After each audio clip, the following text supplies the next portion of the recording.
Bom dia a todos e todas, que, alguns que estão chegando agora. A gente vai continuar então a nosso roteiro de hoje, nossa atividade de hoje, entrando então no painel de transição para novas economias. E eu queria contar um pouquinho para vocês. Quando a gente começou a planejar o evento, a gente resolveu fazer um levantamento mesmo, né? Quais são as iniciativas que estão acontecendo no país, quem são referência nas diferentes economias. E dentro dos 31 ministérios que existem dentro do governo hoje, apenas 4 ministérios citam em suas políticas referenciarem alguma das economias, ou bioeconomia, ou economia de impacto, ou economia criativa.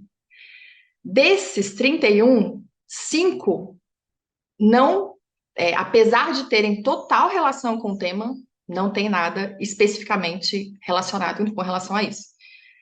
13 deles teriam muito a colaborar, mas também não cita, e os outros 10, suas ações vão estar diretamente relacionadas se alguma coisa dessas políticas forem pensadas. Então, a primeira coisa que a gente observou é que há uma fragmentação muito grande. Segundo ponto é que a gente pensou como é que a gente aborda isso, né? Porque parece que a gente está sempre falando a partir do lugar de falta. E a gente quer trazer muita perspectiva hoje aqui de novos imaginários. E vocês vão ouvir a gente falar bastante sobre isso ao longo do dia de hoje e amanhã, porque a gente não pode construir aquilo que a gente não pode imaginar. E o que a gente tem percebido é que tem muita informação, mas essa informação não chega onde ela tem que chegar. Então, queria abrir essa fala nossa hoje dizendo que a gente está muito feliz com todas essas organizações. São organizações que são referência no que fazem, que estão propondo muitas coisas, as quais a gente desconhece. Então, eu queria começar esse nosso painel na perspectiva de que parece que é óbvio, mas o óbvio precisa ser dito. Talvez a gente esteja vivendo esse momento em que a gente precise mesmo seguir falando e contando e cada vez mais reforçando o que tem de iniciativa, o que tem sido os esforços de cada um, não só na perspectiva do que é bom, mas o que tem sido desafiante para cada organização também superar e fazer parte da construção de um novo. E aí a gente está partindo do pressuposto, para começar essa conversa, de que a transição ela é necessária. Então, eu queria convidar cada um dos participantes para começar se apresentando, contando na sua trajetória, na sua história de vida, o que levou você a chegar onde você está agora e o que significa essa transição e essa necessidade de olharmos para novas economias.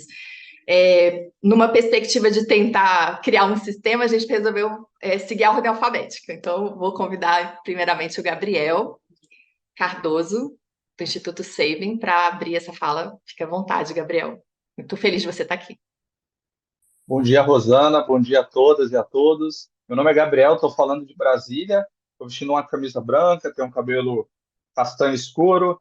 O fundo está um pouco desfocado como estante. E estou muito feliz em estar participando desse evento aqui com vocês.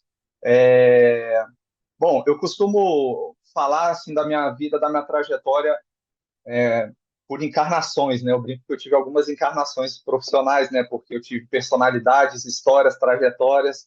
É, Ascensão e declínio, né, nessas encarnações. Então, eu costumo dividir minha vida assim, né, até chegar nesse momento de transição. Eu sou um administrador, eu logo cedo fui um empreendedor, trabalhei no setor público muitos anos, depois fui um empreendedor de cultura, na parte da cultura, depois eu fui para a educação superior, e aí eu cheguei aqui ao campo que eu chamo hoje que é o campo de inovação social. Como é que se deu essa trajetória, né? Talvez depois eu possa falar um pouco de formação acadêmica, mas falando um pouco assim no contexto geral. Eu sempre, durante essas encarnações, né, eu sempre tive provocações e inquietudes e vivenciei sempre algumas necessidades grandes de transformações, né, transformações nas realidades que eu vivi. Então isso sempre foi uma tônica de todas elas, apesar de muito diferentes, né? Por exemplo, da segunda para a terceira encarnação, quando eu era um empreendedor do ramo cultural e eu fui para a academia, né, as pessoas sempre me perguntavam, mas como é que se deu essa ponte, né? Como é que foi feita essa ligação? E ela sempre foi feita a partir de provocações, assim, até que ponto aquilo que eu fazia de fato estava contribuindo para a vida das pessoas que eu convivia, que eu passava, para as comunidades que eu vivia, que eu atuava, para as organizações que eu estava, e que tipo de contribuição era aquela, que qualidade era aquela. Ali por volta de 2010, eu era um pesquisador e um professor do campo de empreendedorismo, e aí eu tive contato com as ideias de uma pessoa chamada Muhammad Yunus, né? Muhammad Yunus foi Prêmio Nobel da Paz, e ele foi uma pessoa que criou o conceito de negócios sociais, uma pessoa que difundiu o conceito de microcrédito no mundo. Lá em Bangladesh, ele aplicou microcrédito, tirou milhões de pessoas da pobreza, e por isso que ele ganhou esse Prêmio Nobel da Paz. Engraçado falar de imaginário, porque ele usa uma outra palavra, né? Ele fala muito sobre ficção social. Ele fala sobre a importância da gente pensar o futuro, criar uma ficção e caminhar, né, em direção àquele futuro. E quando eu encontrei as ideias dela, enquanto professor, pesquisador na área de empreendedorismo e ex-empreendedor, eu descobri que existia uma história de empreendedorismo social, ou seja, a capacidade de você gerar riqueza econômica, mas também enfrentando desafios sociais e ambientais, porque até então era uma visão muito de né? Ou você gerava riqueza econômica, ou você fazia uma contribuição social. Ou você produzia economicamente, ou você produzia ou você cuidava do meio ambiente. E ele trouxe muito essa proposta do né? Do a partir de um modelo organizacional, minha lente para o mundo organizacional, dos negócios sociais, ou seja, organizações que surgem com esse propósito de resolver desafios e dores da sociedade, do meio ambiente, ao mesmo tempo em que transitam no modelo atual econômico, que é o modelo que a gente vive. E aí eu fui investigando, me aprofundando nessa área. Em 2015 eu escrevi um livro, né? Eu fui muito inspirado por uma filósofa chamada Lúcia Helena Galvão. Ela despertou muita coisa que estava adormecida em mim, assim, muita coisa positiva.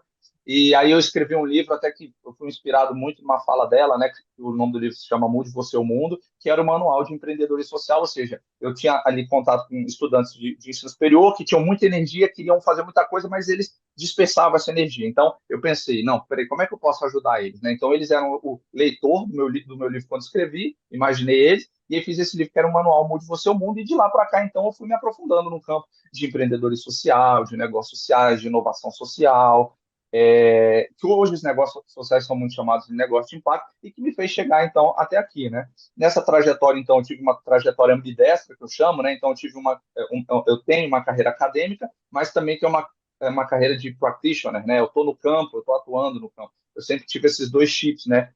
Talvez essa seja uma característica minha. Eu sempre soube transitar na profundidade, na reflexão e no tempo que a pesquisa, que a academia exige, mas também eu sei transitar na velocidade, na assertividade e na dinâmica que muitas vezes as organizações que estão em contato com a realidade no chão. E aí eu cheguei até aqui, tive uma experiência na área educacional, fiz um mestrado em educação, tive uma oportunidade de estudar na Finlândia, entender um pouco como funciona o sistema educacional finlandês. Então, me considero uma pessoa com uma formação transdisciplinar, então, e generalista, né? Apesar de eu ser um administrador, eu tenho algumas especializações em diversos campos e sou um constante ávido assim por aprender, né? Algo que a teoria de sistemas me ensinou, que a gente tem que ser um constante aprendiz, né? Tá o tempo todo aberto para aprender. E daqui a pouco, talvez, quando a gente começar a falar um pouco da nossa atuação aqui no Instituto Saving, que é o que eu vou trazer aí, quem sabe mais à frente, eu falo um pouco da nossa visão sistêmica aí para as nossas atividades. Muito agradecida, Gabriel. Excelente te conhecer um pouco mais. Por gentileza, Guilherme, se apresente para a gente. Olá, pessoal. Prazer estar aqui com vocês. Bom, meu nome é Guilherme. Eu tenho 15 anos de carreira, sempre trabalhando com estratégia empresarial, então eu acabei caindo no mundo da economia circular ou sustentabilidade quase que por acidente, né? Não foi acidente, porque esse foi o rumo que a estratégia das organizações tomaram, né? Eu comecei minha carreira numa empresa grande de consultoria, transitei em algumas grandes organizações, sempre pensando a estratégia das empresas com o tema da vez, né? Quando eu comecei, se falava muito em qualidade total, depois migrou para automação, depois veio cibersegurança. Em algum momento entrou a questão climática no eixo da estratégia das organizações. Eu comecei a tocar o assunto, né? Inicialmente no ponto de vista de clima, carbono, que era o primeiro tema que entrou dentro das empresas, mas ele foi evoluindo para novas abordagens, né? E eu fui explorando novos caminhos que o assunto podia ter e fui me apaixonando pelo assunto. E aí eu comecei a me tornar um profissional da sustentabilidade. Eu conheci o tema da economia circular há alguns anos, né? E hoje eu trabalho na Fundação Ellen MacArthur, né? E funcionou muito bem para o meu background essa visão que a Fundação Ellen MacArthur tem para a questão, né? Porque ela, primeiro, ela trabalha muito próximo a grandes agentes econômicos, então toda essa minha trajetória, né, ela é muito útil para a organização, para a fundação, para ela realizar a sua missão. E eu justamente trabalho na fundação, nessa conexão da fundação com as grandes empresas da América Latina. E também porque é uma solução muito baseada em soluções práticas, né? Ela busca, né, saída para o problema, né?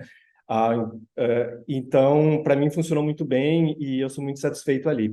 E a fundação, né? Para quem não conhece, vocês conheceram a Ellen, porque a Ana trouxe a imagem dela ali na fala dela, muito legal. Mas para quem não conhece, a fundação ela trabalha com a promoção da economia circular desde 2010.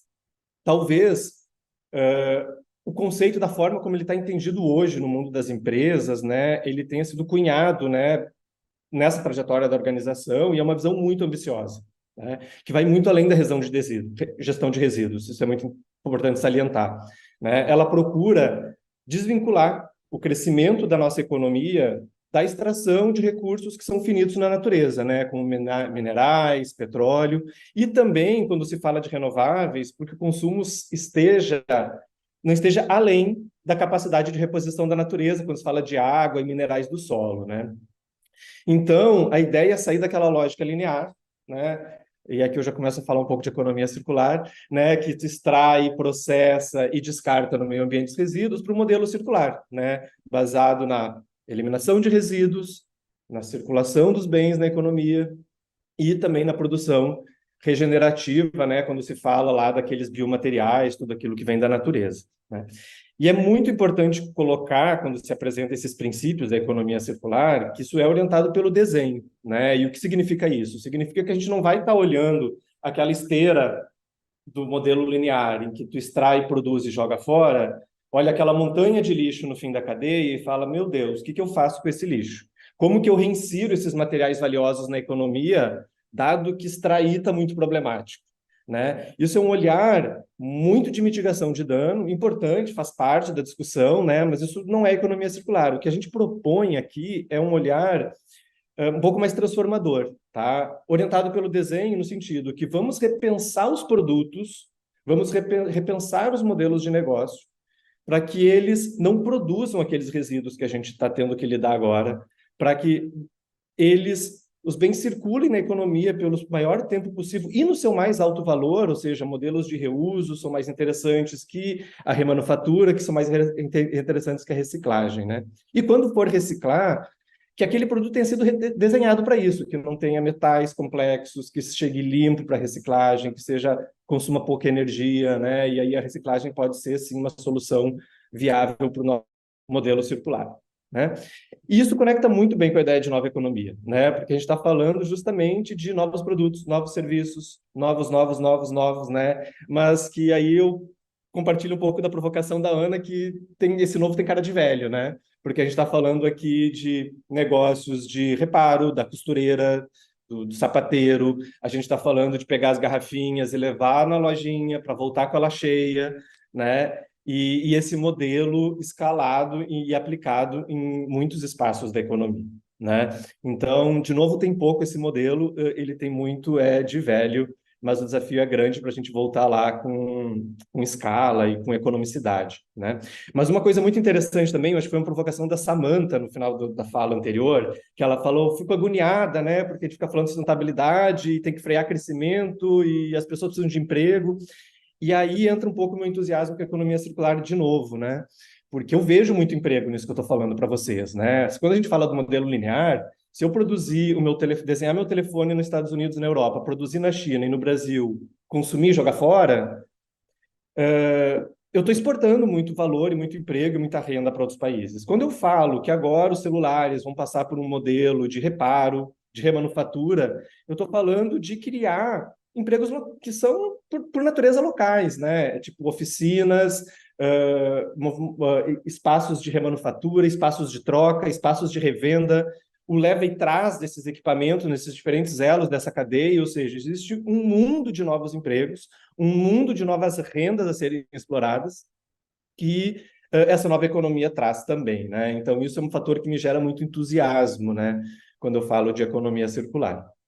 E a fundação, tá? Só para completar aqui e deixar um teaser do que vem depois, né? Ela trabalha muito em conexão com negócios e com governos, tá? Mas eu interrompo aqui um pouco minha fala, a gente vai poder explorar um pouco esse como a gente trabalha nas próximas intervenções e passa a bola aí para o próximo colega se apresentar. Muito agradecida, Guilherme. Que bom, você já veio trazendo vários, introduzindo a gente, né, nos conceitos. E eu vou pedir então agora para o Lucas Ramalho ser o próximo a se apresentar e contar um pouquinho aí da sua trajetória e como você chega até essa temática. Bom, gente, primeiro um bom dia a todos, uma satisfação enorme estar nessa manhã de hoje com vocês, viu, Rosana? Parabenizar muito o Impact Hub, o SEIB, os demais organizadores do movimento Novas Economias. Para mim foi uma surpresa enorme conhecer essa movimentação que vocês estão fazendo, até porque o nome do meu departamento aqui na Secretaria de Economia Verde é Departamento de Novas Economias, né? E a gente institucionalmente elaborou sobre isso. Eu participei, tive a oportunidade de participar do governo de transição, então na conformação dos 37, agora 38 ministérios que compõem o nosso governo, né? Então pensar as atribuições, as competências, os desafios de cada pasta, dentro de cada pasta, as secretarias que vão compor cada ministério, dentro de cada secretaria, os departamentos, né? Então, e uma das reflexões que a gente fez foi a necessidade de ter, dentro da Secretaria de Economia Verde, do Ministério da Indústria, a necessidade de ter um departamento de novas economias, né? Que dê conta de todas essas tendências econômicas que estão surgindo. A gente aqui no nosso departamento, a gente está olhando muito para a economia circular, para a bioeconomia, para a economia verde e para a economia de impacto, né? Mas também com muita interlocução com a economia social, com a economia solidária e diversas outras formas de vertentes econômicas, assim, né? Mas a gente optou por usar esse guarda-chuva, esse leque mais abrangente, né? Então, bem legal ter esse movimento sendo capitaneado aí por essas organizações, uma satisfação enorme estar aqui com vocês. Gente, eu queria, acho que para entender assim quem eu sou, da onde eu venho, assim, eu acho que é importante iniciar dizendo que eu sou um idealista muito otimista, sou motivado por grandes ideias, isso para mim faz sentido na minha atuação, né? Acho que no que eu faço tem que ter propósito, tem que fazer significado e sim, tem que ter significado e sentido no fim do dia, né? Acho que acordar todo dia de manhã e ter a certeza de que estou contribuindo para a construção de um mundo melhor. E eu sou engenheiro agrônomo de formação, né? E hoje sou um burocrata, estou no estado, bem distante do campo e do meio rural, né? Que foi como me preparei. Mas profissionalmente, né, na graduação. Mas durante a graduação, eu entrei muito em contato com extensão universitária, passei a minha graduação inteira trabalhando com assentados de reforma agrária, com agricultores familiares. Foi um processo bem definidor da minha escolha profissional e de atuação. E eu me graduei convicto, convencido de que eu ia virar técnico agrícola de agricultores familiares, principalmente dos movimentos trabalhadores rurais sem terra. Falei, olha, eu vou usar meu conhecimento para melhorar a vida das pessoas da base da pirâmide, aumentar a capacidade produtiva dessa população, melhorar a condição de vida delas, me colocar o meu serviço à disposição dessas pessoas, né? Eu achava que fazia muito sentido isso, e realmente acho ainda. Mas logo depois que eu me formei, por acaso eu fiz um concurso público e acabei atuando na Conab. Passei no concurso público da Conab, não era o plano. Eu passei, fui convocado. A Conab é uma empresa pública vinculada ao Ministério da Agricultura. E aí eu fiquei com aquela, assim, naquele dilema, assim, recém-formado. Aí, pô, vou lá para os assentamentos, vou assumo esse concurso, e resolvi assumir o concurso e falando para mim mesmo, olha, se eu for e achar que é muito burocrático, é muito ruim e não faz sentido, eu largo o concurso e volto com o plano original de trabalhar com os assentados de reforma agrária, né? Mas na Conab, eu acabei entrando em contato com uma política super interessante, na minha opinião, uma das políticas mais bem estruturadas e mais inovadoras que o Estado brasileiro já fez, que é o Programa de Aquisição de Alimentos, né, que usa o poder de compra do Estado para comprar alimentos de famílias que estão fora do mercado de alimentos, muita dificuldade de comercializar seus produtos, de escoarem, e usa esse poder de compras para promover inclusão e promover melhoria concreta e real na vida de milhares de pessoas, né? E ali eu percebi a questão da escala, do potencial de escala que o Estado tem, né? Se eu atuasse como engenheiro agrônomo dos assentados de reforma agrária, eu ia atuar, de repente, com 100, ia fazer diferença na vida de 100 famílias, né? E acho que no Estado me deu essa perspectiva de começar a trabalhar com 10 milhões de famílias, né? Fazer escala e fazer mudança em outro nível de dimensão. E eu vejo o Estado, e naquele momento eu tomei a decisão de me profissionalizar e seguir a vida no serviço público, né? Então, fiz outro concurso. Atualmente, eu sou especialista em políticas públicas e gestão governamental, uma carreira vinculada ao Ministério da Gestão. Já trabalhei em diversos ministérios, carreira no Ministério da Educação, passei pela Presidência da República, na Secretaria-Geral da Presidência da República, assessorando o Ministro do Desenvolvimento Agrário, Ministério da Indústria, Ministério da Economia, e atualmente eu estou responsável pelo Departamento de Novas Economias, dentro da Secretaria de Economia Verde, que é uma estrutura que a gente criou no governo de transição, né? Uma estrutura nova que nunca tinha tido dentro do Ministério da Indústria e a gente recriou o Ministério da Indústria, né, para endereçar o desafio da reindustrialização do nosso país, né, assim, entendendo que é muito relevante, é muito importante que a economia brasileira ofereça à sua população salários com a renda melhor. A indústria é esse locus que tem a capacidade de promover melhores empregos, melhores remunerados, e é muito importante que a gente inclua na nossa estratégia de desenvolvimento o setor industrial, o setor de manufatura, com agregação de valor, tecnologia, mas, sobretudo, que dialogue com a questão da iminência climática, com o desafio da descarbonização e de uma nova economia mais verde, mais inclusiva e mais resiliente, né? Então, esse é um pouco do desafio e que dialoga totalmente com o desafio das novas economias, é o que a gente tem feito aqui. Uma das principais entregas do nosso departamento é a Estratégia Nacional de Economia de Impacto, que a gente lançou recentemente numa outra configuração, agora com 25 órgãos de governo, né, conectado com o mais alto nível da gestão pública, na vice-presidência da República, com a participação da Secretaria da Casa Civil, todos os bancos públicos federais, e igual número de organizações da sociedade civil, da iniciativa privada, de organizações multilaterais. Então, ele tornou um comitê paritário, né? E a gente está agora com um plano decenal para os próximos 10 anos para a economia de impacto no nosso país. E o que a gente está propondo como norte é a gente multiplicar por 10 o valor da economia de impacto. Hoje são 18 bilhões, a gente quer chegar até 2032 com algo como 180, 200 bilhões de reais para a economia de impacto. Multiplicar por 10 também a quantidade de negócios de impacto, chegar até 2032 com algo em torno de 15 mil negócios no nosso país.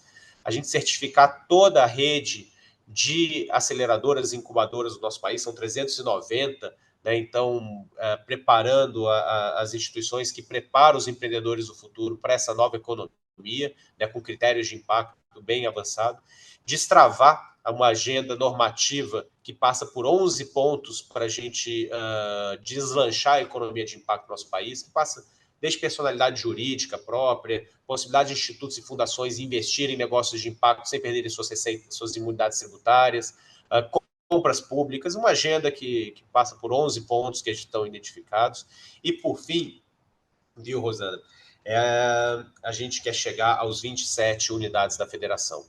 Hoje a gente tem 10 estados que implantaram estratégias semelhantes a Impacto. O nosso secretário de Economia Verde é o secretário Rodrigo Hollenberg, já foi governador aqui do Distrito Federal, ex-senador, político experiente, muito experimentado. A gente está conectando a agenda da Secretaria de Economia Verde aos governos, a gente quer as 27 unidades da federação. A gente está entendendo que a gente pode montar as bases de uma estrutura institucional que conecte os bancos públicos federais, BNDES, Banco do Brasil, Caixa, com os bancos públicos estaduais, os SEBRAES nacionais com os SEBRAES estaduais, universidades federais com universidades estaduais, as nossas secretarias com as secretarias de desenvolvimento dos estados, enfim, um arcabouço institucional para a promoção de uma economia de impacto no nosso país, com muito mais pujança, com muito mais sinergia e muito mais institucionalidade. Então, isso é um pouco da minha trajetória, de quem eu sou, de onde eu venho. Eu vejo o Estado como um elemento fundamental da transformação do nosso país, mas também acho que ele tem muitas limitações. O Estado pode muito, mas não pode tudo. É fundamental trazer a iniciativa privada junto, né? Se a gente não fizer isso, a gente não vai... Se a gente não trouxer a iniciativa privada, e a iniciativa privada não se conscientizar da necessidade urgente de mudar a forma de produzir e distribuir e de consumir os bens e as riquezas que são geradas na humanidade, a gente vai para o buraco. A gente está diante de uma quadra de desafio muito grande, muito complicada. O mundo vai aquecer, e vai aquecer muito rápido, e a gente precisa urgentemente de um freio de arrumação, e a sociedade precisa de alternativas concretas para conseguir produzir e conseguir existindo em condições melhores e mais sustentáveis, não só para a natureza, mas para a humanidade também. A humanidade nunca produziu tanta riqueza, mas também nunca foi tão desigual, né? É urgente que a gente reveja essas coisas e inclua mais gente no processo. Então, acho que, em linhas gerais, era isso. Quem eu sou, de onde eu venho e por que eu estou aqui. Lucas, para a gente é uma alegria muito grande ouvir tudo isso que você está falando. Queria ressaltar que nessa nossa pesquisa, entendendo um pouco o movimento do governo, realmente a secretaria de vocês é a que tem demonstrado maior transparência, né, em que as informações estão ali, que a gente pode acessar, e a gente torce muito. Daqui a pouco você conta um pouquinho mais, né, do que são esses desafios e como é que a gente também, como sociedade, pode movimentar junto com vocês. Mas queria já parabenizar todo o esforço que a gente sabe que é gigante. Nesse sentido, então, por gentileza, Natasha, siga nesse movimento de apresentar, contar de você, dos seus principais pontos e como você chega nessa agenda de transição para novas economias. Fala isso. Muito obrigada, Rosana. Bom, primeiro eu quero começar agradecendo o convite e a oportunidade de estar aqui com colegas tão estimados, né? Todos nós que atuamos diariamente nas nossas batalhas aí para alavancar essas novas economias. É sempre um prazer ter uma oportunidade de sentar para bater um papo e com colegas tão queridos e referência no assunto. É um prazer maior ainda. Então, já começo agradecendo a oportunidade e o espaço relevante de debate, de difusão do conhecimento sobre esse tema que vocês estão promovendo aqui com esse evento. Bom, eu tive uma trajetória um pouco diferente. Eu já comecei na área ambiental com os meus 16 anos. Eu optei por fazer técnico em meio ambiente já lá na juventude, totalmente influenciada por uma mãe cientista, professora da área de biológicas. Depois do meu técnico ali, que foi concomitante com o meu ensino médio, eu tive a oportunidade de atuar já na Secretaria Municipal de Meio Ambiente aqui do município de São Paulo. Sou paulista, falo de São Paulo para quem não identificou o sotaque. Na sequência, eu optei por entrar para o bacharel em gestão ambiental. Então, sou formada bacharel em gestão ambiental pela USP. E, então, tive a oportunidade de atuar na companhia estadual aqui na CETESB, órgão de referência ambiental, não só no estado, mas no país e no mundo, especificamente ali na divisão de mudança do clima.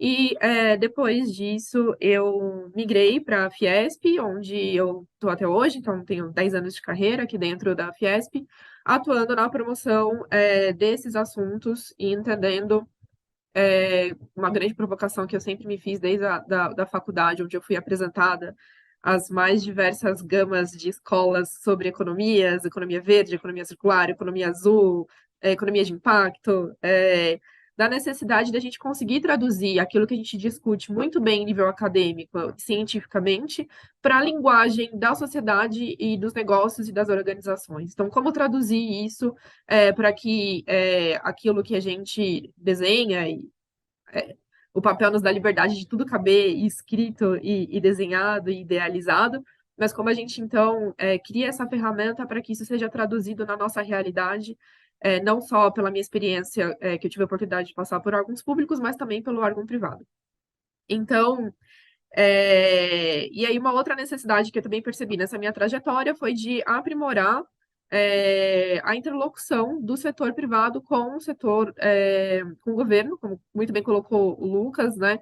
O papel dos dois é extremamente relevante e a sinergia do esforço conjunto é ilimitada. Então, eu sou uma grande defensora da atuação das duas entidades em conjunto e fui fazer o MBA em Relações Governamentais na FGV. Então, resumidamente, essa é um pouco da minha trajetória acadêmica e profissional que me trouxe aqui hoje. Durante essa trajetória, eu atuei, liderei projetos de mudança do clima, de produção e consumo sustentável, e tenho aí nos últimos 5, 6 anos liderado, de uma forma um pouco mais específica, projetos em economia circular também. Você começou a fala hoje, Rosana, desse painel, falando sobre que a transição é algo posto e necessário. Então, só para a gente ter escala, né, da necessidade e da importância disso, se a gente considerar aí a previsão de que até 2050 nós teremos 10 bilhões de habitantes, que a demanda só de comida tende a crescer aí em torno de 70% até 2050, a gente está falando não só que a transição está posta e que ela é necessária, mas a gente está colocando uma ordem de grandeza dessa necessidade. E isso falando de comida, que é um item essencial, e trazendo também a provocação da Ana, de que do tamanho da importância da gente discutir e aprofundar os nossos entendimentos sobre necessidade. De toda forma, aquilo que for entendido ainda como necessário, ainda assim vai ter uma demanda muito grande para a gente trabalhar. Então, de fato, a gente não está falando só de mitigar, mas de como a gente consegue criar espaço para que esse crescimento que vai ser necessário aconteça de forma descasada com as demandas e os impactos que nós temos hoje. A economia que nós temos hoje, ela não vai conseguir atingir os objetivos do desenvolvimento sustentável. Nós temos aí o reloginho contando até 2030.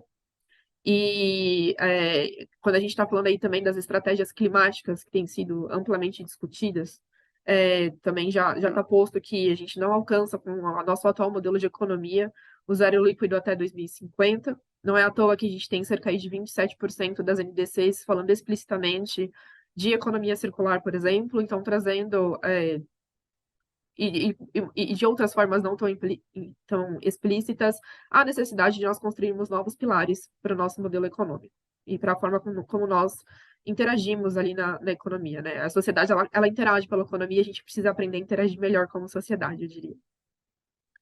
Então, eu acho que está mais do que posto, não só a necessidade da transição, mas o tamanho da escala, do tamanho do desafio que a gente precisa lidar para que essa transição continue acontecendo. Uma coisa que é importante da palavra transição, que eu queria trazer, e eu costumo brincar sobre isso quando eu tenho a liberdade de fazer uma conversa mais descontraída, como a gente está fazendo aqui, é que a transição, ela não significa que a gente vai apagar o interruptor hoje e começar uma nova economia amanhã. A gente não vai parar. A gente vai ter que aprender e a gente vai ter que fazer acontecendo. Então, quando a gente está falando de uma nova economia, a gente está falando, sim, de a gente incentivar, fortalecer, impulsionar movimentos disruptivos e novas formas de pensar, de nos organizarmos, mas a gente também está falando de lidar com o que a gente tem hoje. Então, a gente vai precisar equilibrar não só os esforços para criar o novo e abrir cada vez mais oportunidades para novos, direcionados para esse futuro comum que a gente quer chegar, mas também de fazer isso de uma forma que a gente traga todo mundo junto e não deixe ninguém para trás usando os nossos jargões da galera da sustentabilidade, mas que é muito importante, a gente não pode criar barreiras nesse processo. A transição, ela precisa acontecer trazendo todo mundo junto, inclusive esses problemas que estão postos e que infelizmente não vão deixar de acontecer. A gente não consegue aterrissar o avião para consertar tudo.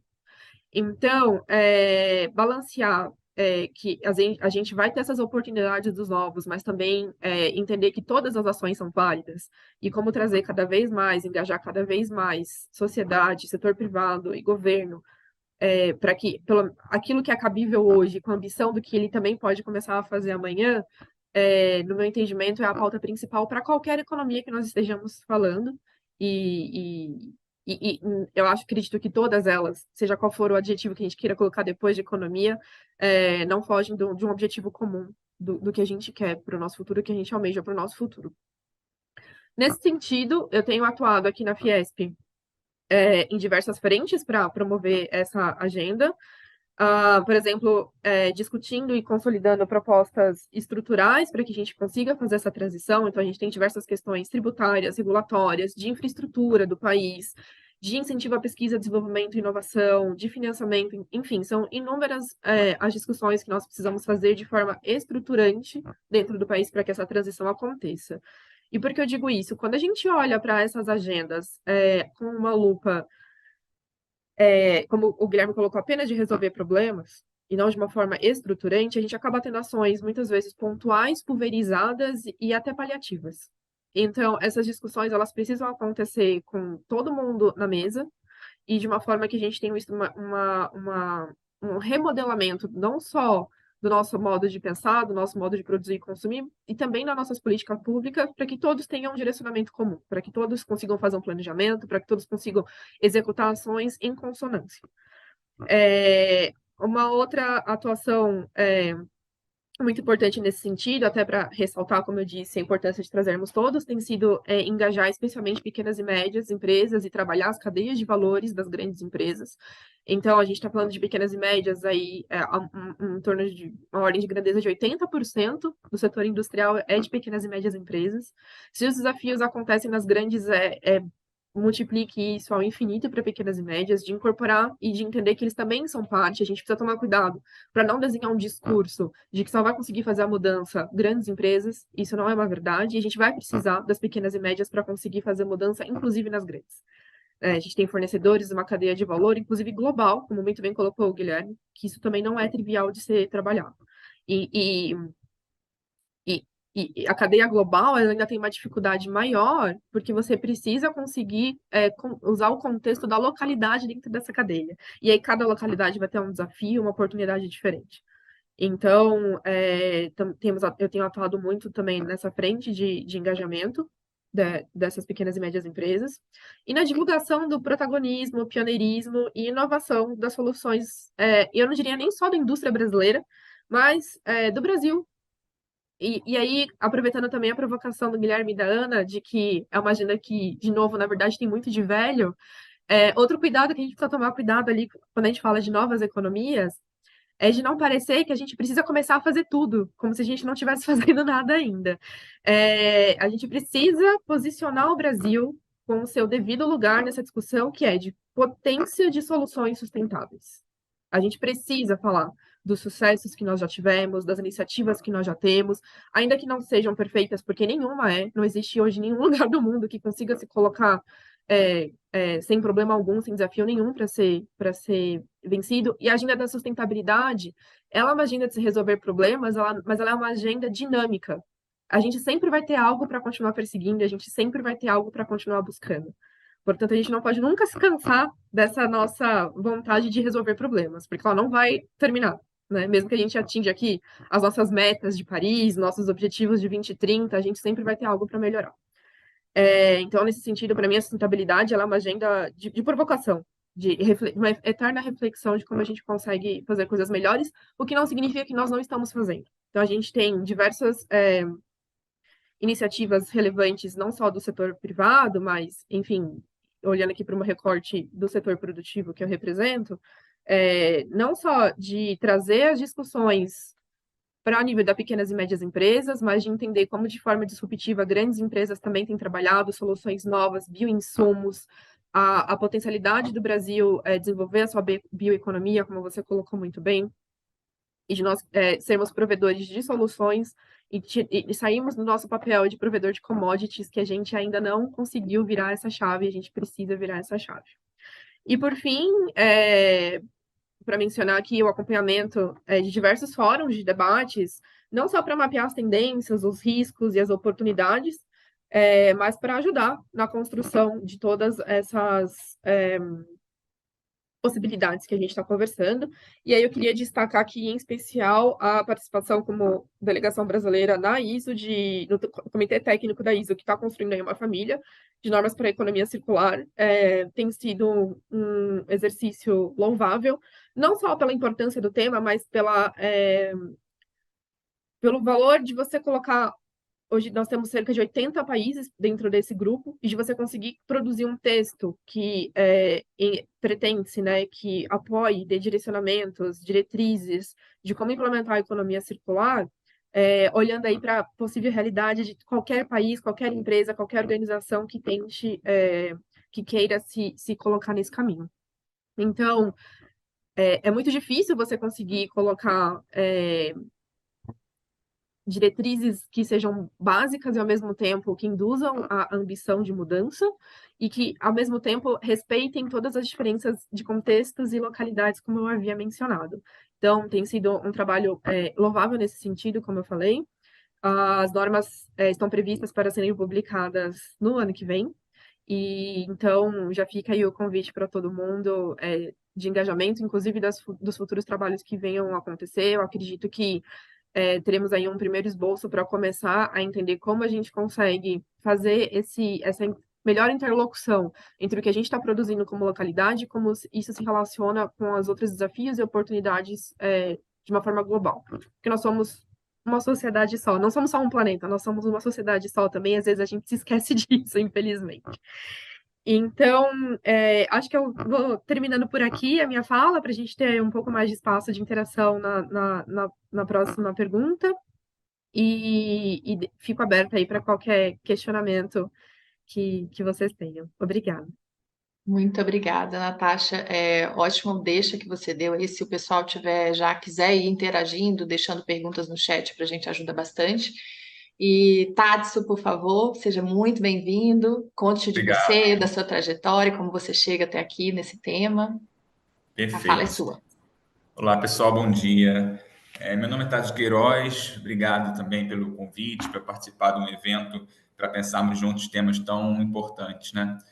Sou economista, eu trabalho com análise de projeto de inovação e elaboração de chamadas públicas na FINEP há 10 anos. Eu tenho experiência com projetos e tecnologias de vários setores, como saneamento, química, metalurgia, e aí, por interesse e um pouco de acaso, eu fui tendo foco em temas como economia circular e sustentabilidade. Eu fui coordenador da chamada Eramin 2, em conjunto com a União Europeia, que financiou projetos transnacionais com enfoque na economia circular. E foi com essa experiência de elaboração conjunta de uma chamada que conheci melhor a economia circular, né? Bem, a FINEP é uma empresa pública vinculada ao MCTI e ela tem como objetivo atuar na cadeia de inovação, financiando projetos inovadores com vários instrumentos para diversos públicos. E a inovação ela é fundamental para aumento de competitividade da economia, para a gente alcançar nossos objetivos de desenvolvimento socioeconômico e também para a gente realizar uma transição para uma nova economia sustentável. Só que, ao mesmo tempo, a inovação tem muitos desafios, né? Riscos, custos, e é importante o apoio do Estado no desenvolvimento de políticas públicas que contribuam para um ambiente facilitador de inovação no país. Eu vou falar um pouquinho sobre o financiamento de projetos de economia circular, que é onde eu tenho mais experiência, e como foi o caminho da FINEP para entender melhor esse tipo de projeto e conseguir financiar corretamente, né? Então, assim, projetos na lógica da economia circular, pelo que eu costumo ver, tem características diferentes de projetos tradicionais que a FINEP está acostumada. Então, assim, historicamente, a FINEP foca no desenvolvimento tecnológico, assim, uma lógica linear da inovação, né? Com o início da pesquisa básica, escalonamento piloto, testes industriais, chegando a um novo produto ou um processo industrial. Já os projetos na lógica da economia circular têm uma característica diferente do que a gente está acostumado. Eles, muitas vezes, a inovação na economia circular se dá na forma que nós nos relacionamos com os produtos. Então, seja compartilhando, transformando em serviço. Então, não necessariamente tem um produto novo, mas sim um novo modelo de negócios. E a FINEP precisou passar, ainda está desenvolvendo isso, por uma transformação interna para enxergar as inovações de um projeto que busca um modelo circular, já que isso poderia não ser visto como inovação antes. E, além disso, os projetos de economia circular muitas vezes têm riscos diferentes do risco tecnológico puro, né? Tem desafios logísticos, considerando os custos de transporte de materiais em um país grande como o Brasil, tem dificuldades no desenvolvimento das diversas parcerias necessárias para impulsionar esse modelo de negócios. E muitas vezes a gente não considerava esse risco ou não apoiava alguns estudos necessários para o projeto, nos atendo mais ao desenvolvimento restrito do produto. Então, isso foi um desafio em curso que a gente está passando para valorizar esses aspectos dos projetos das novas economias e conseguir financiar de forma mais completa o projeto e atingindo os objetivos. Agora, depois de alguns anos que esse tema vem crescendo na FINEP, de forma orgânica, assim, de baixo para cima, com uma insistência dos técnicos da empresa para inserir de forma mais transversal nas chamadas, finalmente esse tema está na nova política industrial do governo, como foi falado pelo meu colega do MCTI. Então, vai ganhar uma nova importância nas políticas públicas que vão ser executadas até agora. E eu também tenho participado das conversas dessa nova política industrial com o CNDI, e realmente o foco em descarbonização, em projetos sustentáveis, vai ser bem relevante para os próximos anos. Muito agradecida, Tatsu. Muito bom te ouvir também. Como segunda pergunta, muitos de vocês já entraram um pouquinho aí no movimento do que estão fazendo, do que as organizações estão se propondo nesse sentido. Queria destacar o que a Natasha trouxe sobre a gente não está achando que a gente precisa desconstruir tudo para construir novamente, né? Mas sim posicionar o Brasil como essa potência de soluções. Então, acho que o próximo passo seria, em 5 minutinhos, que cada um de vocês contasse o que a organização de que vocês estão representando aqui está fazendo. Justamente como a Simone Venâncio colocou aqui, a gente precisa de momentos de esperança, de ouvir falas do que realmente de bom está acontecendo. Então, que cada um pudesse destacar o que vocês acham que a organização de vocês está fazendo, que é relevante, que talvez muita gente nem saiba, que possa ser realmente esse nutrir de esperança e de possibilidades. Parece que a gente está sempre olhando para o que está faltando, mas vocês aqui são esse exemplo de coisas muito relevantes que estão acontecendo. Então, queria... vou fazer do meio para o final, assim, para a gente já ir modificando. Então, vou pedir a Natasha para começar. E aí vocês fiquem atentos, né, para que cada um fale 5 minutinhos, e aí a gente já vai meio que já encaminhando para o fechamento, ouvindo também algumas perguntas e falas do grupo, tá? Então, Natasha, por favor. Obrigada, Rosana. Bom, acho que já adiantei bastante da minha atuação aqui. Tá dando para me ouvir direitinho? O som tá um pouquinho baixo. Acho que se você... Melhorou? Prefere que eu colocar o fone. Espera só um minutinho.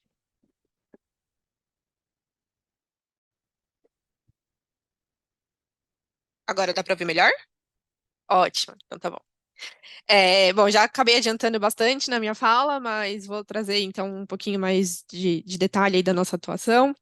A gente tem atuado não só na promoção de produtos, serviços, ações, iniciativas para apoiar o setor industrial nessa transição e nessa jornada que é individual de cada empresa, mas, como eu disse, a gente constrói esse ponto comum em que todo mundo quer chegar, mas também a sociedade de forma geral. Então, por exemplo, em 2014, quando eu estava falando de produção e consumo sustentável, uma das agendas que eu tenho atuado ao longo da minha carreira, a gente, em parceria com o Programa das Nações Unidas para o Meio Ambiente, a gente lançou o Guia de Produção e Consumo Sustentáveis para pequenas e médias empresas. Então, foi a tentativa de traduzir de uma forma de muito fácil acesso, de uma linguagem de muito fácil acesso, quais são os princípios da produção e consumo sustentável, um passo a passo ali de como introduzir e incorporar esse conceito dentro das empresas, que foi disponibilizado por público em geral, e desde então a gente tem trabalhado para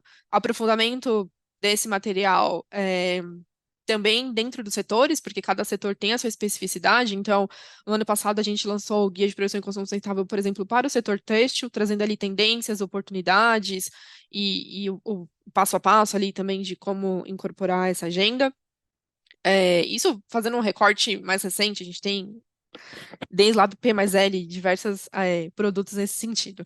Ah, a questão da capacitação, então, a gente também atua muito na questão de capacitação e difusão de conhecimento, na promoção de eventos, trazendo grandes autoridades, referências no assunto, em diversas iniciativas aqui promovidas pela Fiesp, outros guias de outros temas que a gente tem promovido e no estabelecimento de parcerias. Então, por exemplo, em parceria com a FIA, a gente tem desenvolvido uma agenda olhando ali para a ESG, então a gente fez uma pesquisa para entender qual é a maturidade do entendimento sobre ESG aqui no setor industrial paulista, entender como é que isso estava sendo incorporado, quais são os principais gargalos, desafios, e a partir dali conseguir desenhar um planejamento de iniciativas para apoiar o setor, como eu disse.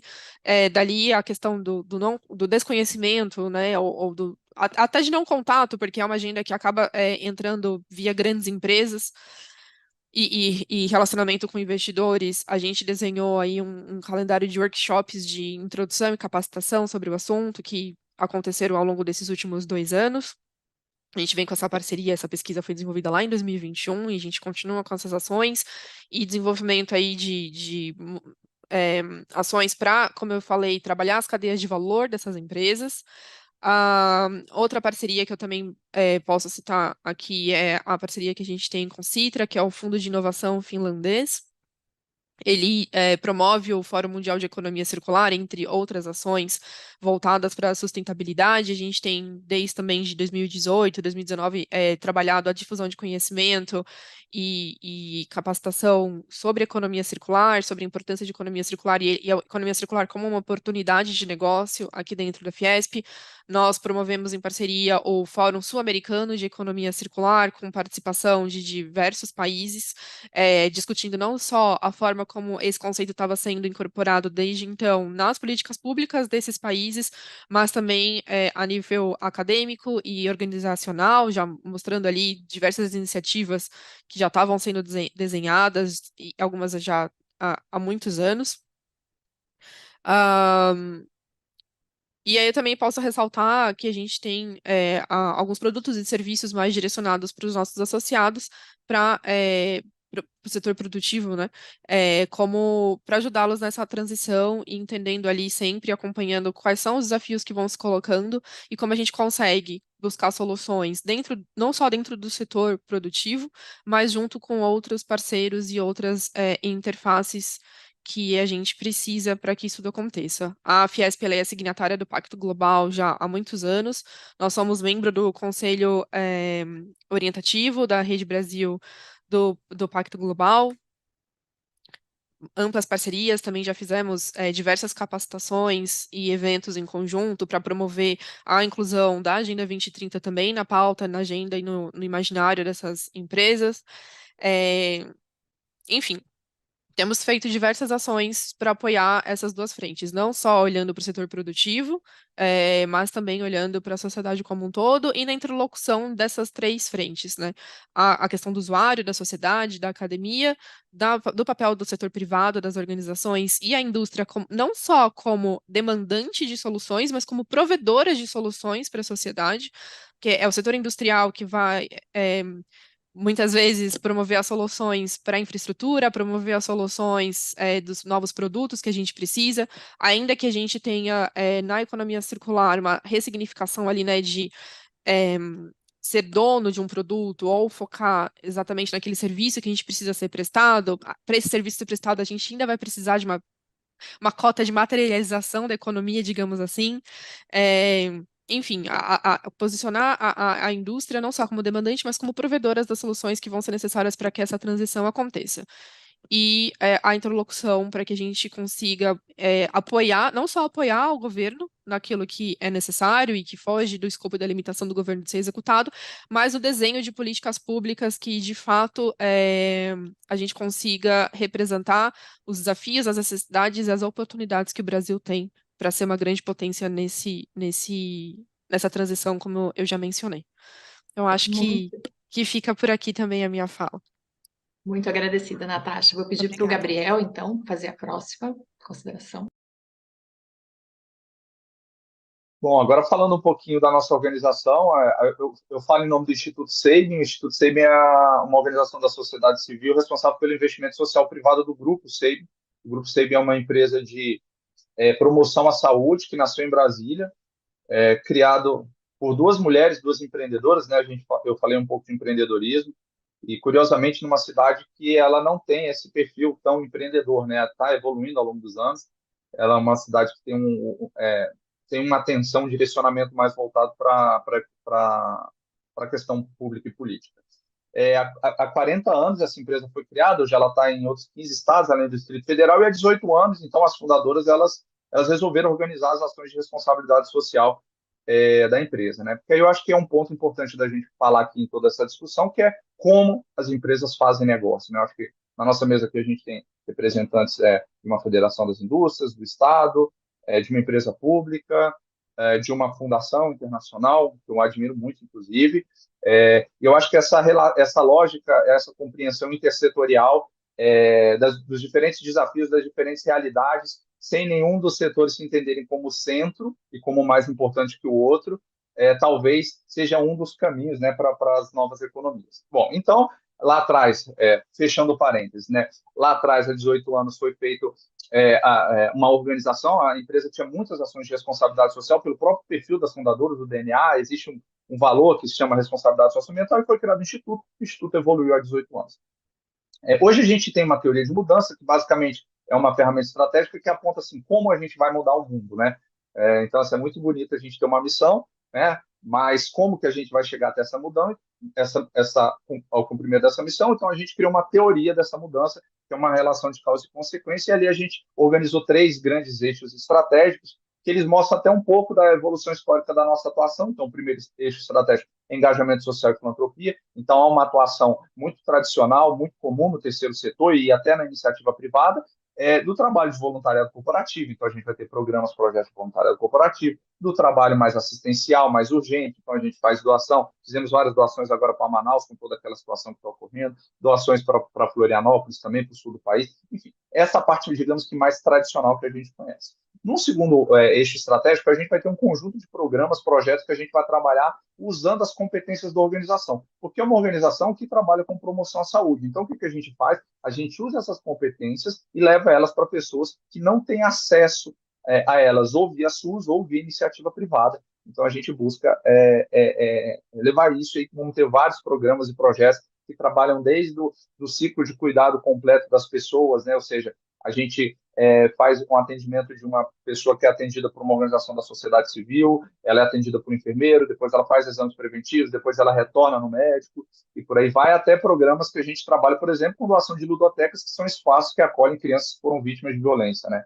Não são brinquedotecas, são ludotecas, né? É um espaço objetivo para que a criança não se revitimize aí depois de sofrer. E aí, um terceiro bloco, né, que foi mostrando, então, justamente esse nosso desenvolvimento enquanto instituto, a gente vai ter os programas, projetos e parceiros que trabalham com fortalecimento de ecossistemas e organizações de impacto social. Então, nesse terceiro eixo, a gente tem um olhar um pouco mais sistêmico e estrutural para as regiões que a gente atua. Então, a gente não atua diretamente no beneficiário, a gente vai atuar via organizações da sociedade civil que já estão ali, ou via empreendedores sociais que estão ali atuando, e muitas vezes via o que a gente chama de organizações intermediárias, que são organizações que cumprem outros papéis no ecossistema, mas que não estão diretamente vinculadas ao beneficiário, ou que não estão provendo recurso capital, né? São as dinamizadoras. E aí, dentro dessa jornada do empreendedorismo, do empreendedor social, que eu falei lá atrás, né? Então, a gente tem desde a sensibilização, por exemplo, programas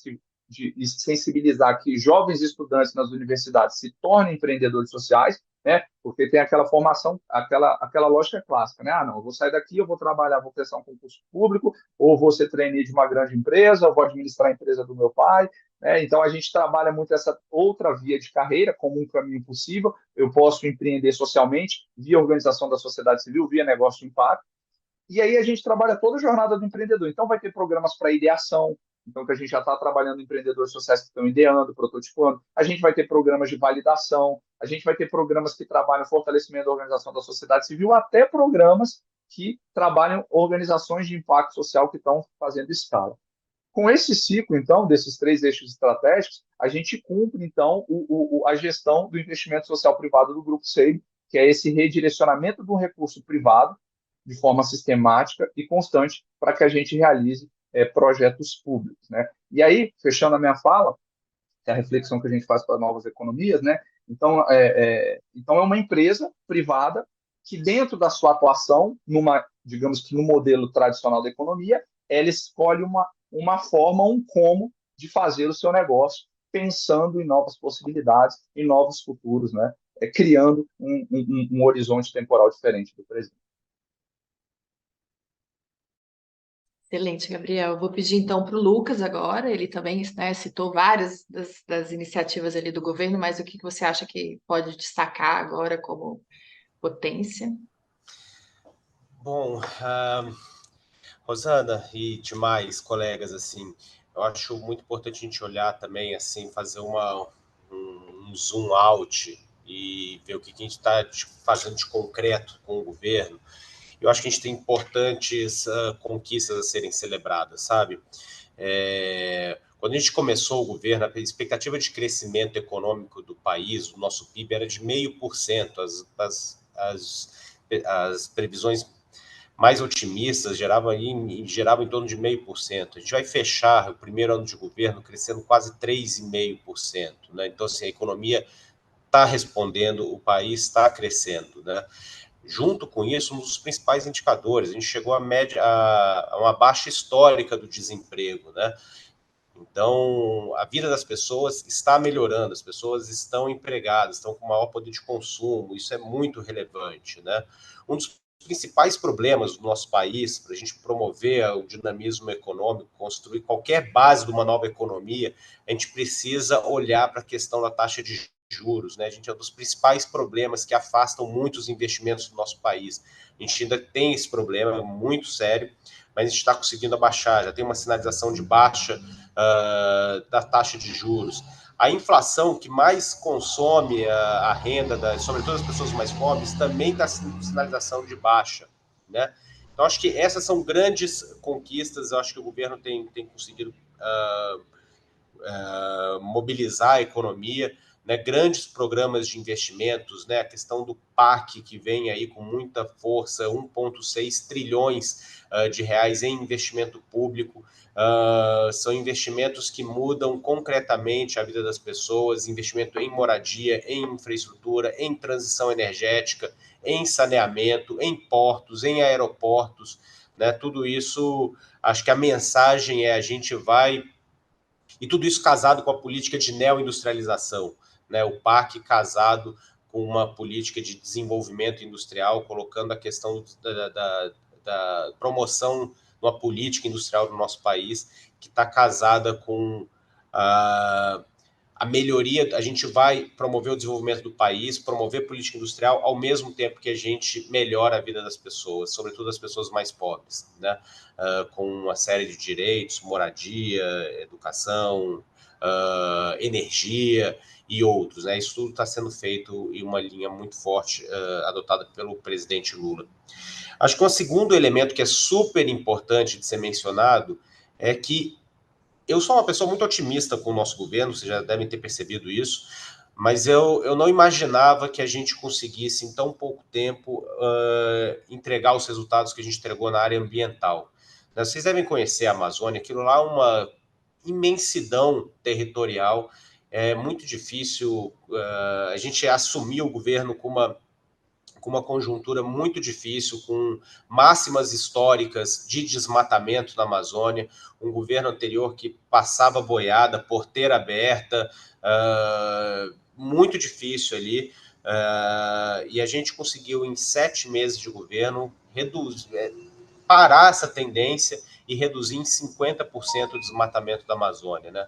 Eu acho que isso é muito relevante, assim, assim, a demonstração clara de que governos importam, o gestor importa, valorização do serviço público importa, valorização do comando e controle, investimento em ciência e tecnologia, né?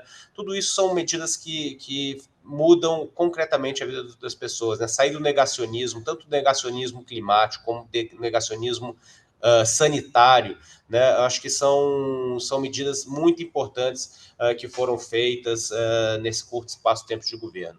Eu acho que a gente vai chegar ao final de 2026 com uma economia muito mais pujante, a gente vai sair novamente do mapa da fome, né? Acho que o presidente Lula está muito comprometido com isso. A gente vai sair. Foi um legado da gestão anterior dele, que infelizmente não foi cuidado. A gente voltou para o mapa da fome. Acho que a gente vai conseguir melhorar a vida das pessoas na base da pirâmide, e a gente vai colocar o Brasil como uma potência ambiental inovadora, inclusiva e que vai ajudar no combate às mudanças climáticas, né? Esse é muito do nosso... A ministra Marina Silva tem feito um trabalho fantástico na pasta de meio ambiente. A gente aqui na Secretaria de Economia Verde tem somado esforços nesse sentido, está muito implicado com o objetivo de promover um desenvolvimento industrial baseado na descarbonização, na transição energética e na inclusão das pessoas. E a gente vai fazer isso atraindo investimentos, tanto investimentos financeiros, né? Medidas importantes estão sendo feitas, por exemplo, todo o debate de taxonomia verde, que a gente vai finalizar até o final do ano que vem, toda a emissão de títulos sustentáveis, soberanos, que a gente acabou de emitir 2 bilhões de dólares nesse sentido. Títulos verdes são fluxos financeiros importantes que vão financiar o nosso desenvolvimento, né? A CVM, com medidas muito importantes, a qual a gente tem participado também, também direciona nesse sentido. Mas não só investimentos financeiros, investimentos produtivos também, sabe, Rosana? Eu acho que assim como a China já usou o baixo valor da sua mão de obra como elemento estratégico para atrair investimentos para a China no passado, a gente pode e deve usar a nossa baixa matriz de emissões como elemento estratégico para atrair investimentos produtivos para cá. Um carro elétrico produzido no Brasil produz 42% menos gases de efeito estufa do que o mesmo carro elétrico produzido na Europa. Um painel solar produzido no Brasil produz até 80% menos gases de efeito estufa que o mesmo painel solar produzido na China, porque a nossa matriz é muito mais limpa. Quer dizer, se o mundo tem o desafio de produzir com menos emissões de gases de efeito estufa, é importante que não tem nenhum lugar melhor do que o Brasil para produzir esses bens e esses serviços. E a nossa diplomacia tem que estar articulada com isso. A gente tem que fazer uma promoção comercial do nosso país, conseguir atrair esses investimentos. É muito estratégico para o Brasil, não só para o Brasil, mas para o mundo, que a renda média da nossa população se eleve. Não é bom para o mundo que o Brasil seja um país tão desigual, né? Isso foi uma coisa que eu aprendi com os agricultores familiares, no trabalho com os assentados lá no Pontal do Paranapanema. Uma assentada me falou uma vez assim: Lucas, um homem no vermelho não preserva o verde.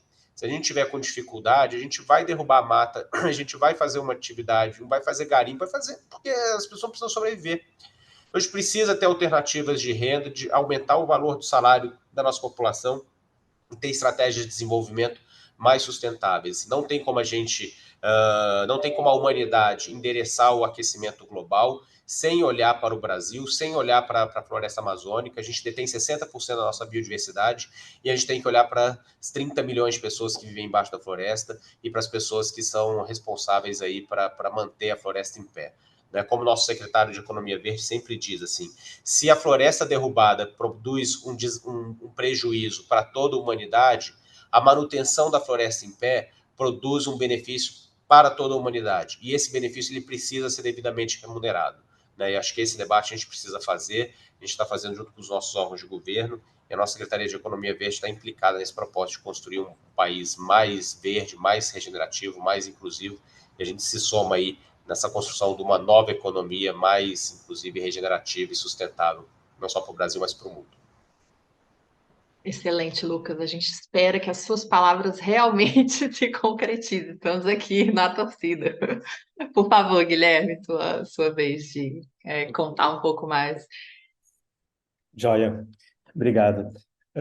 Bom, a Fundação, ela trabalha, né, pessoal, eu deixei esse teaser ali na minha primeira fala, né, em cooperação com os principais agentes do sistema, né. A Natasha falou a importância da gente trazer todo mundo, né, trabalhar, envolver os pequenos, e o Gabriel falou outra coisa, né, tem espaço para todo mundo, né, e é ótimo, espero aí a Fundação ela optou, né, por focalizar a ação nesses grandes players, né? Não que o outro trabalho não seja importante, a gente conta com as outras colegas e as outras associações, outras fundações e toda a sociedade civil para nos ajudar nessa tarefa. Mas o que a gente acredita, né, é que assim, atuando com esses grandes agentes, né, a gente consegue promover mudanças que têm uma escala e pela dimensão da cadeia de valor, né, dessas empresas, a gente acaba mudando o setor inteiro, né? Se a gente muda a L'Oréal e a Natura, é fácil entender que o setor de cosmético mudou de patamar e a reboque dessa e eles acabam habilitando muitas transformações que os pequenos aproveitam. Muitos pequenos são fornecedores de soluções para essa mudança, então a gente acaba mudando todo um eixo da economia com essa ação focalizada aí que a gente acredita, né? Mas dentro da nossa rede, né, estão ali as grandes corporações, mas também tem uma rede de inovadores, e é na articulação desses dois elos aí que a gente começa a fazer as mudanças irem para frente. E aí eu digo o contrário do que o Lucas disse, não para desdizer o que ele disse, mas para complementar, né? Ele falou que o setor público vai até um pedaço, ele precisa das empresas, o contrário também é verdade. As empresas vão até um pedaço, depois entra o setor público, né? Então a gente atua também com o setor público, né, muito para garantir que alguns avanços desses pioneiros dentro da nossa rede, ou seja, alguns consensos alcançados, algumas soluções tecnológicas viabilizadas, encontram eco dentro do setor público no sentido de serem incentivadas, promovidas ou tipo liberar, tirar barreiras que estão no meio do caminho para essas inovações, para que aquela solução alcance toda a economia, né? Então, a gente acredita muito nesse binômio empresas, governos, então a gente tem atuado junto com governos, o Lucas sabe, a gente é um colaborador do MDIC e a gente está disponível para colaborar sempre, porque a gente acredita muito nesse fator. E a gente faz muitas iniciativas sistêmicas para fazer isso acontecer de verdade, né? Eu trago aqui um exemplo, mas existem muitos, né? Um exemplo do plástico, porque ele está muito maduro, então dá para contar a história inteira, né? Há 7 anos começou-se um estudo, a gente primeiro envolveu os 10 CEOs de grandes poluidores do mundo para chegar num consenso e pensar uma nova economia de plástico em consórcio com pesquisadores e academia. Produzimos um relatório, esse relatório gerou um Global Commitment, né? O Global Commitment de plástico ampliou, tem mais de 2.000 empresas signatárias. Esse Global Commitment é um sistema de disclosure em torno de 4 metas chaves para a nova economia do plástico. Então, daquelas 10 empresas, agora temos 2.000 engajadas. E, por acaso, mês passado, a gente apresentou um relatório que foi o aprendizado desses 5 anos do Global Commitment. Até convido vocês que leem para vocês entenderem o que a gente aprendeu com esse esforço de voluntário das empresas para uma nova economia de plástico. Mas a gente entendeu que só do esforço e do esforço voluntário não é possível. Então, hoje a gente promove o Acordo Global de Plástico, né, em consórcio com muitas organizações. Mas o Acordo Global de Plásticos é a coroação desse esforço, ou seja, na verdade, parte desse consenso adquirido na sociedade civil, impulsionado por essa iniciativa e outras, geraram a necessidade de um acordo global, e o acordo global agora ele vem para trazer um novo marco regulatório que vai colocar toda a economia num novo patamar, não só uma economia local, mas num nível global.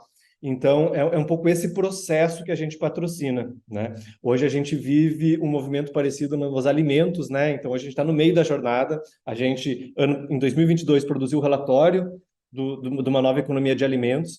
A gente fez um chamado esse ano para toda a indústria de alimentos para participarem de uma jornada de 2 anos, que a gente vai culminar com lançamento de alimentos segundo princípios circulares em outubro do ano que vem no mercado. E essa jornada temos hoje na região, na América Latina, 65 empresas participantes, das maiores da região, para os pequenos startups também e pequenos produtores, em que eles receberam conteúdo, alguns financiamento, apoio dos grandes varejistas que vão embarcar na jornada para expor os produtos no final da jornada. Enfim, é uma jornada que vai gerar habilitadores e aprendizado.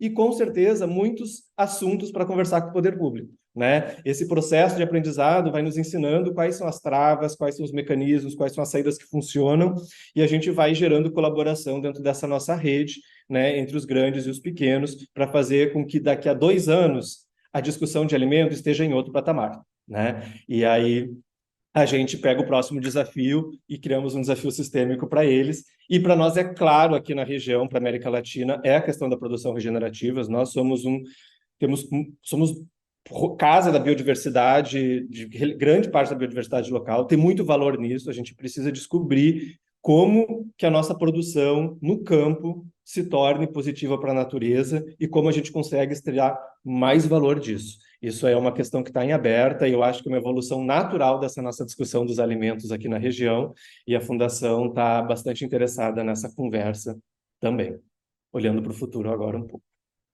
Nossa, Guilherme, incrível. Eu acabei entrando no site de cada um de vocês e explorando um pouco e fiquei realmente bem impressionada com essa iniciativa da alimentação. Confesso que eu desconhecia. Então, aproveitando o gancho para o Tadson vir contar um pouquinho mais, ia pedir para vocês, a gente está encaminhando para o final, a gente quer mesmo tentar concluir dentro do horário. Se vocês querem deixar os contatos das organizações de vocês aqui no chat, depois a gente também duplica isso ali no YouTube, que está sendo divulgado. Enquanto vocês vão colocando no chat, por favor, Tadson, conta, aprofunda um pouquinho mais aí os seus cases. Perfeito. Então, como havia dito, a FINEP ela busca atuar em todo o ecossistema de inovação do Brasil, né? Então, a gente tem recurso, por exemplo, de subvenção econômica, que é um financiamento não reembolsável para projetos de maior risco e impacto para a sociedade. A gente tem crédito subsidiado para alavancar investimentos em inovação nas empresas, recursos para instituições de pesquisa, ICTs, equiparem os laboratórios e realizarem os projetos, e também programas de apoio financeiro e aceleração de startups, premiações e tal, né?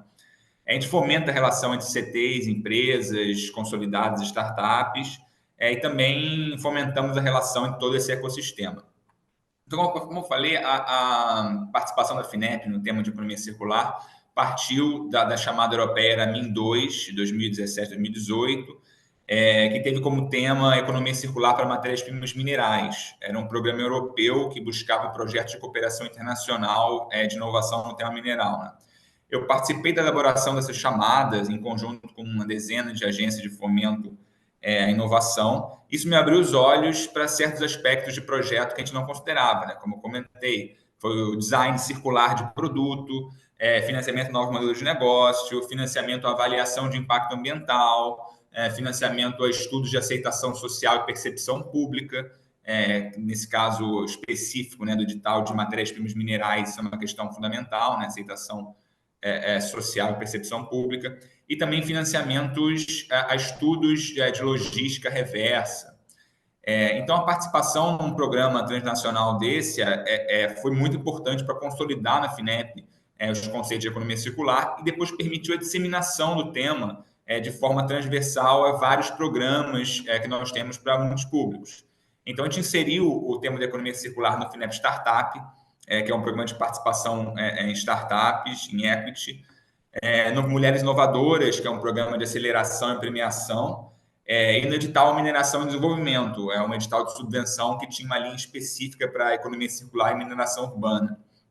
E aí a gente tem uma carteira agora de projetos apoiados, por exemplo, que buscam tecnologias para reciclagem de baterias, tanto por tecnologia de hidrometalurgia quanto biohidrometalurgia, que é um desafio grande, para recuperação do lítio e cobalto, e também estudo de baterias, de logística reversa de baterias no Brasil, projetos de reciclagem de ímãs de terras raras, com uma rede de universidades, que também é um outro grande desafio tecnológico, projetos de desenvolvimento de plataforma para logística reversa e remanufatura de linha branca, que busca reduzir custos assim, de transação entre todos os agentes da cadeia, e também projeto de planta piloto de reciclagem de embalagens cartonadas, que atualmente não são recicladas, reciclagem de vários tipos de embalagem, multicamadas, que também atualmente não são recicladas,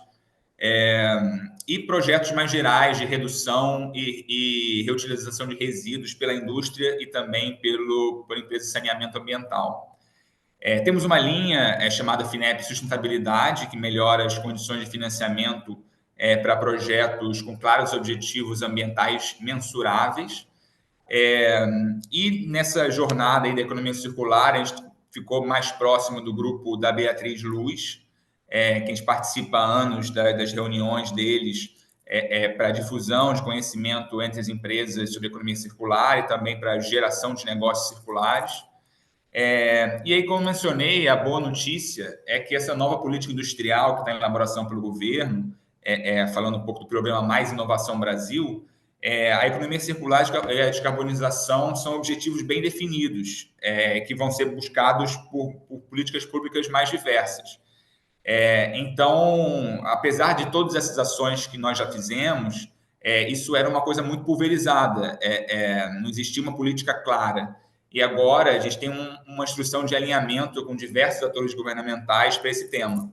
Então, é esperado que no próximo ano existam diversas oportunidades de financiamento para projetos em economia circular, em novas economias, tanto na FINEP como em diversas outras partes do governo. Adson, excelente, dá muito ânimo, muito entusiasmo da gente ver tudo isso. Quando a gente pensou a ideia do movimento em si, a gente tem um site que a gente vai hospedar tudo isso. A gente entende que muitas vezes a gente consegue reunir as pessoas, tem ideias muito legais, tem informações legais, mas onde é que está a transparência, né? Como é que a gente pode fazer as pessoas se acessarem? Então, para que a gente faça esse fechamento, então a gente queria informar que todas as informações, as gravações vão estar nas nossas diferentes plataformas, depois todo mundo que está participando vai poder ter acesso às dicas que vocês estão colocando aqui. E aí eu queria que uma fala, que vocês já fossem se despedindo, mas pensando o que cada um, o que aqui a gente pode, pensando que esse nosso desejo, né, mais sincero, assim, de ser essa ponte e conexão com as diferentes iniciativas, o que vocês acham que, tanto vocês no nível individual ou orientações das pessoas, fazer essa fala de fechamento de como é que a gente pode realmente fazer isso funcionar, né? Não é sobre reinventar, mas é sobre fortalecer o que já está acontecendo, conseguir dar mais visibilidade. Então, o que vocês acham que é essa pitadinha e essa cerejinha que pode seguir fazendo a gente se fortalecer ainda mais e dando suas últimas palavras para a gente ir fechando. Então, agradeço já de antemão a cada um que participou. E aí, vou pedir para a gente começar do contrário. Então, Thales, a gente vem subindo até chegar ao Gabriel, tá bom? Por favor. Então, essa pergunta é complexa, né? Eu acho que é juntando as pessoas em fóruns assim, trocando as experiências, visões de futuro e de possíveis soluções para ir pensando juntos. A colaboração é fundamental, né, nessas novas economias, mas é sempre complexa, né? Acaba que muitas vezes a gente tem interesses divergentes e o nível de engajamento também varia de acordo com os atores. Mas, sim, é muito interessante a gente trocar essa experiência, trocar experiências específicas sobre projetos, sobre novos tipos de colaboração, ou fazer atividades de criação coletiva, porque isso tudo pode acabar tangibilizando algumas ações práticas que muitas vezes não estão tão longe da nossa realidade, mas que precisam de uma provocação para acontecerem, né? E achei muito interessante essa sua colocação de imaginar, né, da gente conseguir visualizar um futuro e só por conseguir visualizar isso, muitas vezes as ideias aparecem. Então, a situação realmente parece bastante desanimadora, mas a gente precisa buscar nessas pessoas tão animadas e empreendedoras aí uma solução para o nosso futuro. Obrigada. Natasha, as últimas considerações, por favor. Obrigada, Rosana. Bom, eu vou ressoar o que foi colocado pelo Tato. Eu acho que eu ressaltaria duas questões. A primeira é como ele colocou a questão da colaboração.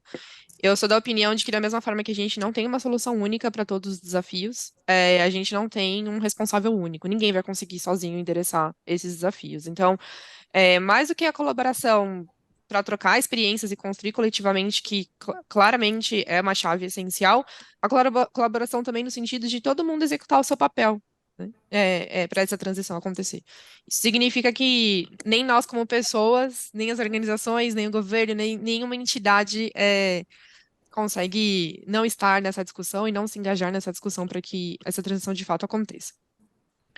E nesse sentido, a minha outro destaque que eu gostaria de fazer é que essa precisa ser uma discussão, ela precisa deixar de ser pauta de preocupações e passar a ser uma pauta de oportunidades.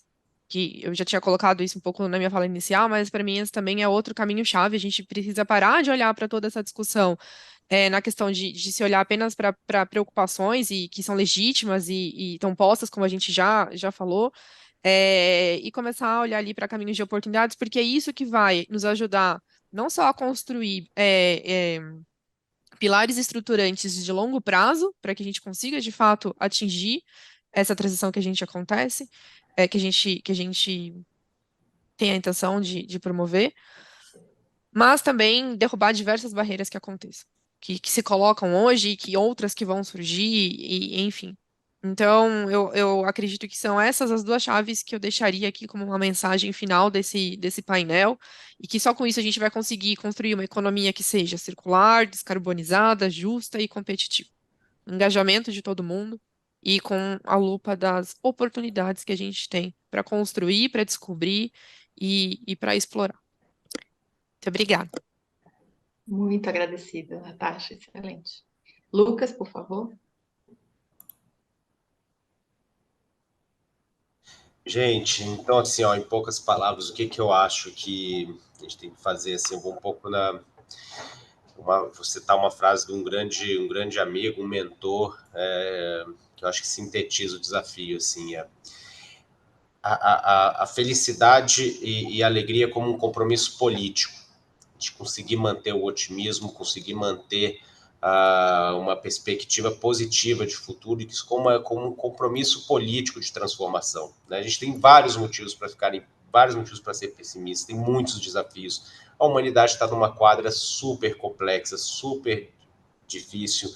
Ao mesmo tempo, a gente tem solução, a gente tem proposta, a gente tem a ciência, a tecnologia, a gente tem caminhos que a humanidade pode trilhar, sabe?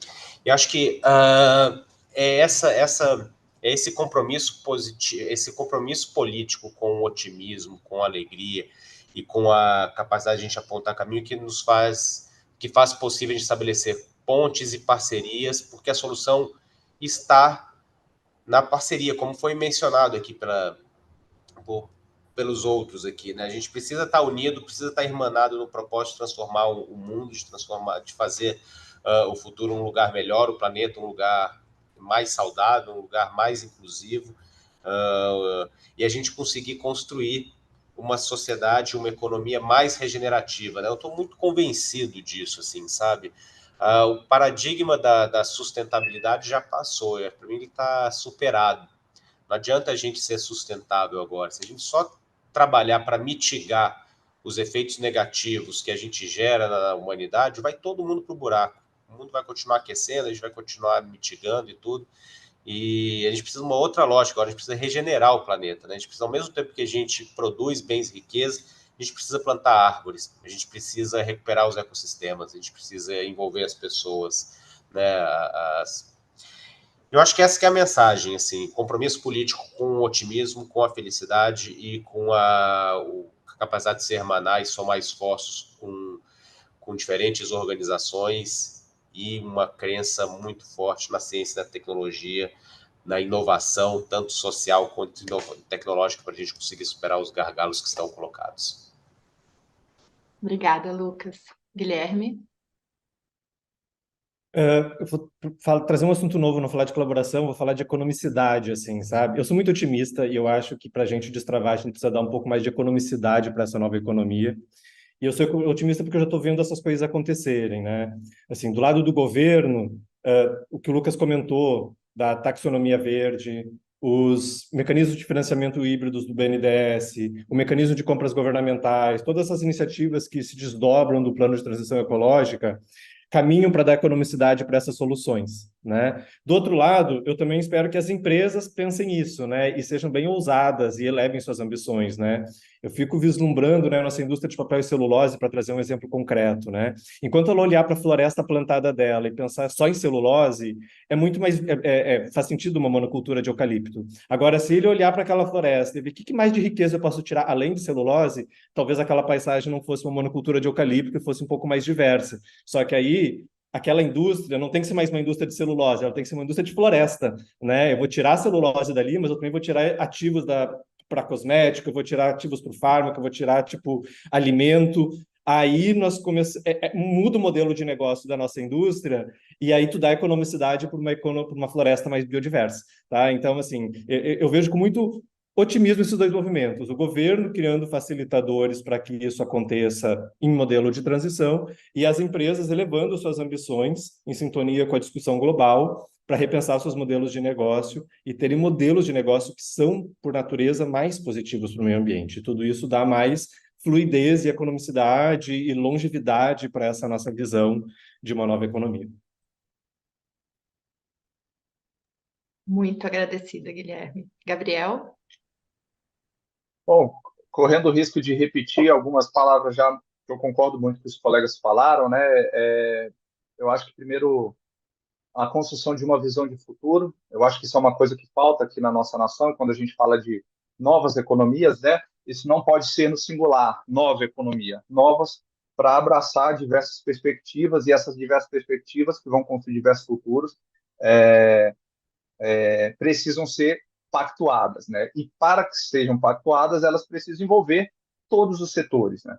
Não só as empresas, não só o poder público, mas a sociedade civil organizada também e a academia, né? Eu vejo esses quatro grandes atores, e aí se a gente pegar a iniciativa privada, a gente vai desdobrar isso em vários outros subatores, o Estado também, por aí vai. Então, esse é um ponto. E aí envolve uma colaboração muito potente, como todos já falaram, mas assim, quando a gente fala de colaboração, a gente sempre fala numa perspectiva muito romântica, e colaborar a gente sabe que é muito difícil, a gente precisa falar sobre os desafios da colaboração para que a gente possa superá-los, né? Eu acredito que há alguns caminhos concretos, quando a gente define agendas comuns, né, a gente sai de posições extremadas que acabam interditando o diálogo, né, discursos bélicos, por vezes a gente vê, e interditam o diálogo. Eu entendo que a gente precisa criar sistemas compartilhados de mensuração, né, como que feedback a gente recebe que a gente está evoluindo nesse caminho, né? A gente precisa ter atividades de reforço mútuo e intersetorial, né? Sociedade civil, Estado, iniciativa privada, acho que como o Guilherme trouxe muito bem. É uma comunicação contínua, clara, transparente, e eu entendo que a gente precisa ter aí algumas lideranças muito fortes e que a gente confie nessas lideranças, né? E de todos os setores, né? Então, a gente está precisando de lideranças fortes aí no nosso país, que a gente confie, e eu acredito que essas lideranças vão surgir a partir do momento que a gente tenha visões de futuro comum dessas novas economias. Para quem quiser entrar em contato conosco, nosso site é institutosabin.org.br. Eu saio dessa nossa conversa muito nutrida. Acho que gosto muito quando vocês trazem que a gente precisa, os desafios são muitos e que se a gente se paralisa com os próprios desafios em si, a tendência é achar que não tem saída, né? E ouvir cada um de vocês é um sinal claro de que existem realmente muito mais oportunidades. Então, a gente conclui a nossa manhã contentes de ter dado esse passo, de dizer para vocês que a gente vai continuar aí próximo de vocês, e vocês trouxeram aqui ideias muito interessantes de exercícios de colaboração. A gente também acredita que a gente precisa começar a exercitar essas questões, e a gente espera que esse seja só um primeiro encontro desse movimento que a gente espera que dure bastante aí para a gente, daqui a pouco, daqui a algum tempo, como você, Guilherme, a gente está podendo relatar isso e dizer 3 anos, 5 anos, o que a gente conseguiu conquistar e construir juntos. Então, agradeço muito de verdade o tempo de vocês. Foi uma alegria conhecer cada um mais próximo. Pedir que vocês continuem colaborando aí, participando quem puder. Se não podendo estar colaborando ou estar presente, principalmente vocês que têm conexão com pessoas em Brasília, para a gente ia ser muito rico que a gente pudesse, no evento presencial, facilitado pela Carol Freitas, que tem, né, uma habilidade muito grande de extrair coisas muito legais, que vocês pudessem estar, Lucas, fazendo um movimento aí com os governos, liberando os funcionários e fazendo a nossa sala estar cheia para a gente também desenhar possibilidades, né? Assim, ouvir dos funcionários e ouvir das pessoas que estão a fim de construir essa agenda em conjunto. Então, termino daqui com muita alegria, passo a palavra para o Daniel, se ele quiser também aí fazer esse fechamento dessa parte, das orientações para como a gente continua depois na parte da tarde. Então, seguimos, viu? Até breve, gente. Um abraço.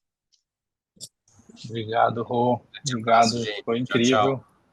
Obrigado, muito obrigado.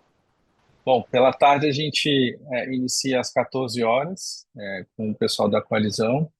E depois a gente tem a palestra do Andrés Roberts, né, junto com a Carol Freitas, que vai estar falando aí de cases já mundo, né? Ou seja, como essa relação com o mundo se estende aí. Ele vai trazer muitas referências, uma delas deve ser a Patagônia, que ele trabalhou diretamente, né? Que a gente traz, né, a natureza como uma, uma orientadora de processos, né, econômicos tão implícitos assim, e um painel sobre negócios de impacto às 16 horas, tá? Então, quem quiser participar, já estamos todos organizados para isso.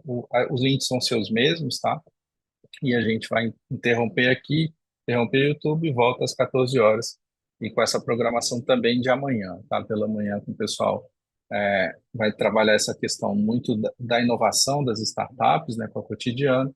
E pela tarde a gente tem presencialmente, como a Rosana trouxe, essa ação aqui dentro do Impact Hub Brasília, com o Outro Café, com a Carol Freitas, que vai estar mediando aí algumas desses diálogos para a gente ter mais visão. Obrigado demais, adorei, fiquei aqui já a fim de conversar com todos vocês, foi bem incrível. Obrigado por ter conhecido aí todo mundo e Rô pela mediação, como sempre, super generosa para a gente conseguir conciliar tudo isso. Obrigado, pessoal. Até breve, até daqui a pouquinho.